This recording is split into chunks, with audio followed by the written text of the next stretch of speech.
knew that I was not going to be stopped.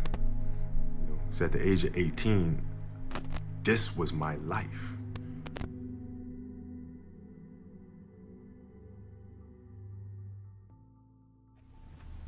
And I'm very, very fortunate to be in this position. You're playing the sport you love? I love it. Absolutely love it. I want to learn how to become the best basketball player in the world. And if I'm going to learn that, I got to learn from the best. And kids go to school to be doctors or lawyers or so forth and so on. And that's where they study. That's the place for them to study. My place to study is from the best. You know, I think I was just born to play, man. I started playing at like 2 years old. And my father wasn't one of these fathers that was like, you're going to play basketball, or, you know, he wasn't one of those guys. It was just I was just around the game a lot, and I gravitated to the ball, and I was completely geeking out about like the smell of the ball and like the way it sounds when it hits concrete versus how it hits a parquet floor, and like the sound of the nets and the different material of the nets. And, you know, there's certain basketball hoops, like in high school gyms and in college gyms, the rim sits slightly above the lower part of the backboard. And it was like, I was geeking out if I got into a gym which was like the NBA with the lower extension of the backboard and the hoop were completely parallel with each other. Like little shit like that would freak me out. So to answer your question, I was born to do this thing, man, and I did it nonstop all day long from the age of 2 to when I retired, man. Steps. My mother used to tell me stories that my father used to play basketball on TV. I used to put on my jersey, you know, I had my shorts on, and when he would play, you know, I would play too. I have a little hoop, you know, in the living room. I play, then they take a timeout, then I take a timeout, you know, sit down, have some water, you know, wipe the sweat off. Then they start playing, then I play again. And I'm 3 years old, and I would do this for the entire game. Then the game is over, and I take a shower, you know. It feels like I'm part of the game. I love playing basketball. There's nothing like it. What is it you love? This is the ball when it bounces, the sound that it makes, the smell of a basketball, the nets when you shoot the ball and it goes right through the net, you know, the sneakers as they squeak on the wood, the strategies, the competition, the camaraderie, the fans. You just go on and on and on. Is it true that when you were in high school you would show up for practice at 5 a.m. and not leave until 7 p.m.? Yeah. Do you think that's because you love basketball or because you're crazy? Both. A little bit of both. Where you can say it defined your passion for basketball? Is there a story or moment when you said, damn, that was it. That was like when I felt really passionate. No, it never leaves. It never leaves. Like, you know, the game is just a part of me. So it never leaves. Even now that I'm retired, you know, everything that I've learned from the game of basketball, I've carried it over into life. You know, like basketball has helped me be a better person, a better friend, a better father. So? Well, because there's life lessons that are within the game, like communication, like unselfishness, like attention to detail, and empathy and compassion. Like all those things are in the game. And as an athlete, if we are aware of those things, it helps us become better human beings. This is my craft, you know. This is what I do. You know, I love to do it. You know, this is my job, and as a professional, I have to try to learn everything I can about the game of basketball. And I put a lot of thought into it. I take a lot of time to try to become the best basketball player that I could be to help us win ball games. This is what I do. I'm mad. As any player is. I mean, you never want to get taken out of a ball game because I just love to play so much. I think it's just finding what it is that you love to do. Like I don't feel like I worked a day in my life.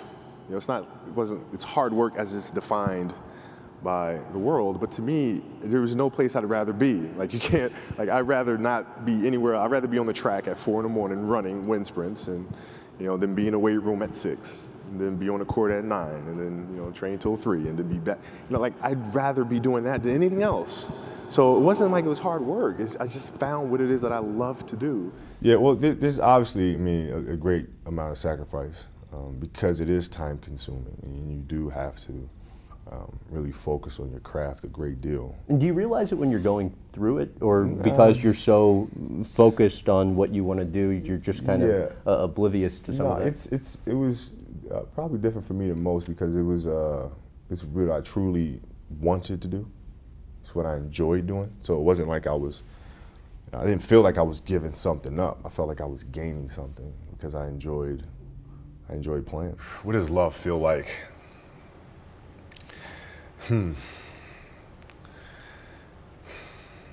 Happiness is such a, I don't really think I would describe love as happiness. I think I describe it as a beautiful journey. You know, it has its ups and downs, right? Whether it's in marriage or whether it's in the career, you know, things are never perfect. Yeah. But through love, you continue to persevere and you move through them. You move through them. And then through that storm, beautiful sun emerges. Yeah. Right? And inevitably another storm comes. And guess what? You ride that one out too. Yeah. So I think love is a certain determination and persistence to go through the good times and the bad times with the someone or something that you truly love. Sure. Well, no, I mean, it's you know, that's the trick, isn't it? It's finding what you love to do. I mean, we talk about hard work all the time. And it's like, you know, man, if you got to get up every single morning and remind yourself how hard you need to work, you probably need to choose a different profession, you know, because that shouldn't be there. I wake up in the morning excited to get to it. You know, if I'm not training, I'm missing it. If I'm not watching a game of basketball, I miss it. You know, there's no place I'd rather be. And if you have that feeling, then you're truly doing what God has put you on this earth to do. When you talk about your sense of purpose in basketball, did some of that come from Phil Jackson? Sense of purpose. No, a sense of purpose was there ever since I was a kid. I knew exactly. I felt like I knew what God put me on this earth to do. Just play the game of basketball. I just love it so much. I enjoy what I do. You know, this is fun for me. You know, I truly love what I do, and that's where the passion comes from. That's where the will to get better comes from. It's just because I truly enjoy it. I enjoy the preparation. You know, but if you start with the truth, and the idea comes from that, then that's when you have something that lasts forever. Is this the kinder, gentler Kobe? You used to come right up to that limit almost every year under Phil. I'm still an asshole. It doesn't change. It just kind of evolves. It just evolves. And so like now, like my last game, which is really, I don't think, not too many people know this, but the day of my last game, I was at the office editing these stories. I had these stories that I outlined and have some very talented writers, and so they wrote the stories and sent them back, and I had to edit these stories. Like I wanted to see them finished. So I was at the office editing 4 stories till about 4 o'clock, 4:15, right? Lost track of time, right? So I'm sitting there writing, I'm looking, oh shit, it's 4:15, I gotta go home. Went home, showered, changed, flew down to the game, played the game, right? Came home, hung out with the family, woke up the next morning, worked out, went back to the office, finished editing the stories. You know, so like when you find a thing that you love, that's what told me, I really love the process of this thing right here. I mean, I completely forgot that night was like my last game. All right. It was bizarre. No real light days or off days, anything like that. So yeah, I like what you do though. You love what you do, then it's not really work anyway. I enjoy it. I enjoy doing it. Among other things. Let me open by asking you, at what point in your basketball career did you begin thinking about what's next? And what were some of the factors that went into that? Well, I started thinking about it probably around the age of 20, 21. You know, it's understanding that basketball is not going to be there forever. So you kind of got to figure out, okay, what's going to happen then when that time comes. And the hardest part is trying to figure out what the passion is going to be. So I thought it was important to start at a very early age so you have the ability to try different things and see, okay, I like this, no, I don't like that, or I love this, and get a chance to try things out. And, you know, it took me about 15, 16 years to finally figure it out. But that's when I started. I never looked at it as like I'm just going to, you know, try something completely crazy or like just go out of my box sort of thing. I just looked at it as I want to be one of the best basketball players who have ever played. That's the end goal. Okay, how do I get there? How do I get there? And every decision I made in my life was centered around the process of helping me eventually get there. You know what I'm saying? So I had that purpose. And once I had that purpose, every decision that I made was centered around that purpose. Be yourself. That's it. Be you. Be you. There's no gimmick. There's no, you don't have to contrive anything. Who are you? Where are you today? What is your story? Where does that come from? Right? And then all you're doing is not communicating the story to the public. If I had the power to turn back time, I would never use it. I don't think about it. Because then every moment that you go through means absolutely nothing, but you can always go back and do it again. So it loses its flavor, it loses its beauty. When things are final, you know, moments won't ever come again. Do you remember the first time you actually had the feeling that you were flying? Yeah, you know, I was about 8 years old and I couldn't dunk, so I just jumped off a trampoline. My parents almost killed me. But to be honest with you, that was the first time I ever felt like I was flying. When I was 8 years old, and there was like a trampoline set up in the school gymnasium, and I took the trampoline and I put it in front of the basket and I ran up and I jumped off the trampoline and it felt like I was flying. And from that point on, I said, man, once I start dunking, I'm gonna try to dunk everything because this feeling is just too good to be true. Is it still that way for you? Oh, absolutely. What's Every it like? time. Well, it's a huge adrenaline rush. You know, once you get up in the air and you're hanging up there, especially if a defender is coming to try to block your shot, especially a tall guy, and you get the feeling of like, it's almost like you're climbing a wall. You know, that's the best part. As a kid, I said, I want to be the best ever. Right? And now you go through your life and everything you do is try to be the best ever, be the best ever, be the best ever. And as you get older, you start understanding that those things are very superficial things. Right? And everybody has a different opinion about it. No matter what you do, I can win 20 championships. There's always an opinion on who's the best. Everybody has different opinions. And so I started really kind of understanding maybe that's not the important thing. Maybe the important thing is to, you know, how do we as a team grow? How do I help my teammates be better?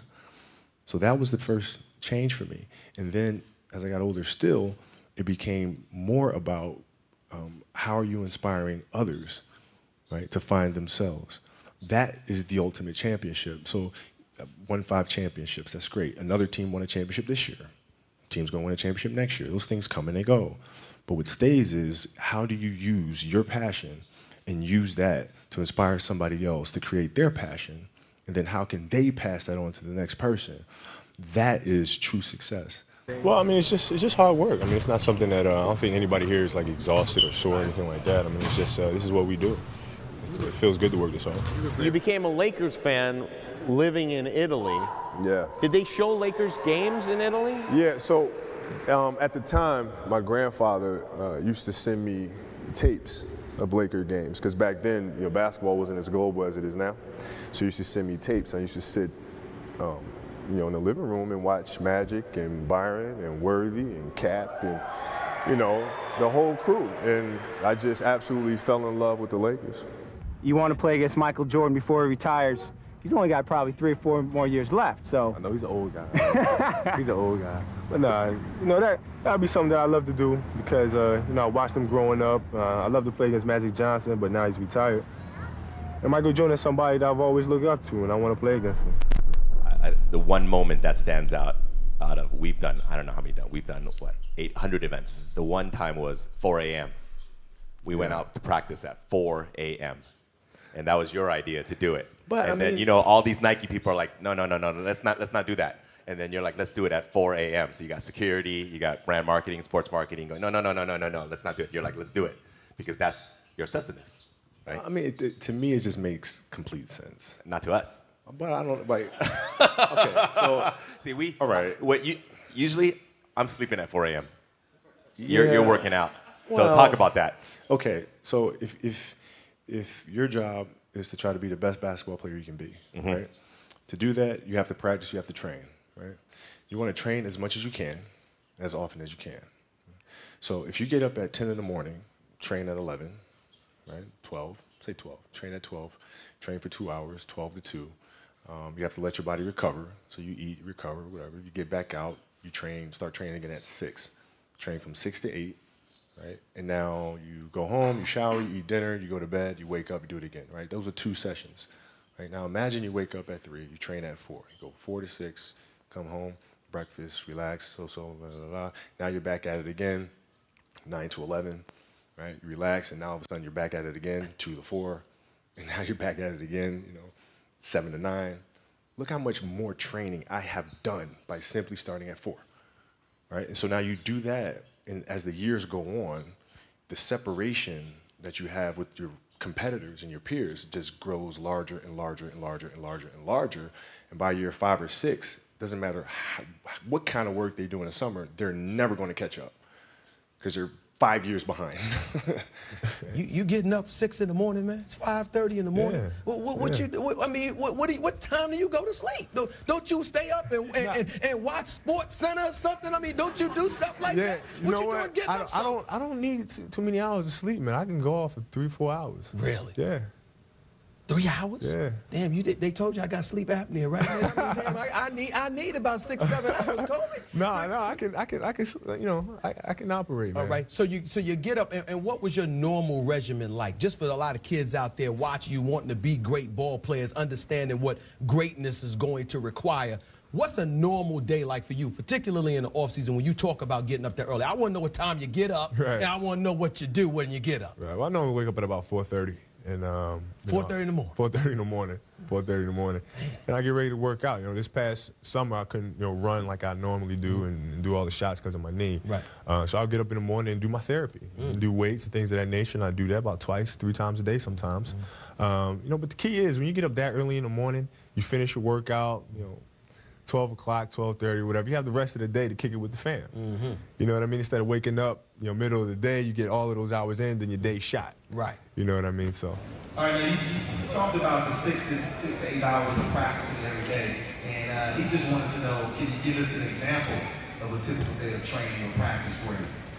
Well, when I start, I'll start on the track first.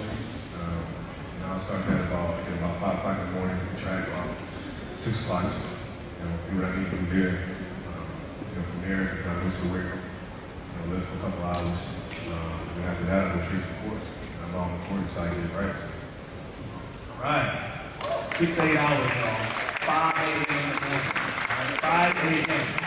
You guys are tired when we wake up at 7.